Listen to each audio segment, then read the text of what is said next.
Hello, I'm Andrew Wisner, and this is my Intro to Material Science final project video.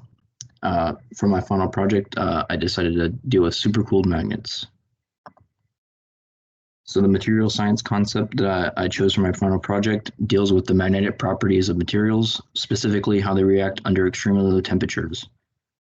When the magnets are cooled below the critical temperatures, which is about -260 degrees Celsius, they begin to behave like superconductors.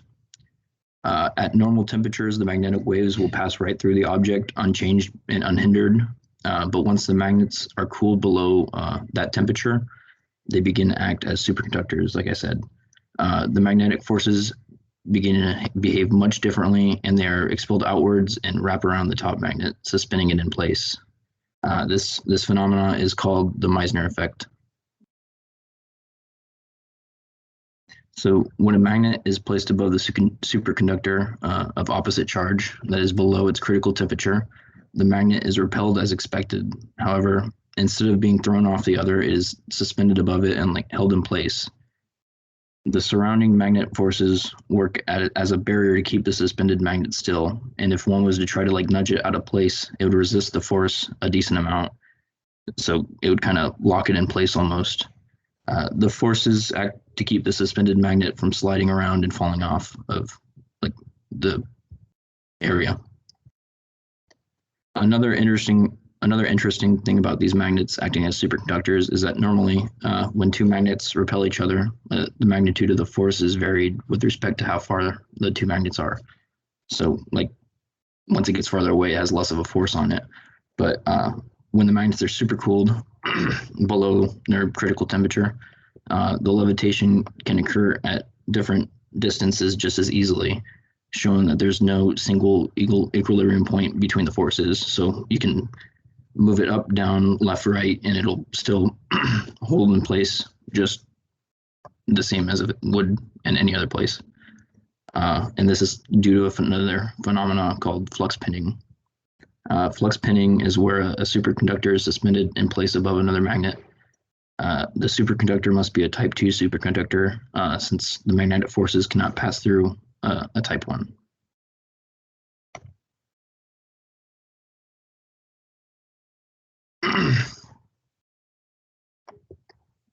For the 3D model, I decided to print 2 discs to represent 2 magnets using SolidWorks. Using paper clips, I wanted to be able to more easily show the magnetic forces and how they act differently under these conditions. So I was going to start at the base of the bigger magnet and bellow out like an onion almost, and go back inside of the smaller suspended magnet, like a less curved C, going straight up from there.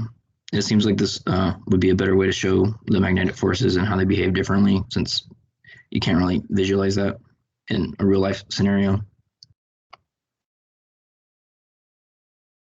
So the 3D print was actually delayed. I put it in Wednesday and it was supposed to be done, or I put it in Tuesday and it was supposed to be done on Thursday. But it actually wasn't done until Friday afternoon late, and I had to go home for the weekend before I could pick it up. So I had my friend pick up the 3D model, and I'll bring it to when I actually present this in class. So if the magnetic forces didn't curve around the suspended magnet, it would fly out of the range of forces, but instead it's tethered inside, basically locked in place. Like I said, it resists forces if you try to push it out. Since magnetic forces can't be seen, they're often hard to get a grasp of and understand why or how they're causing the objects in question to act the way they are.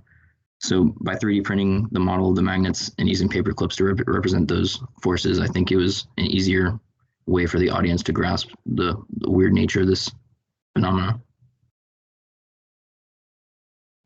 Another implementation of this phenomena actually includes if you make a track out of this, out of a magnet and supercool it, it'll actually follow the track around like it was riding along it. And you see in the parts where it curves around, it'll actually dip upside down and hold still and not fall off out of the grasp of the magnet.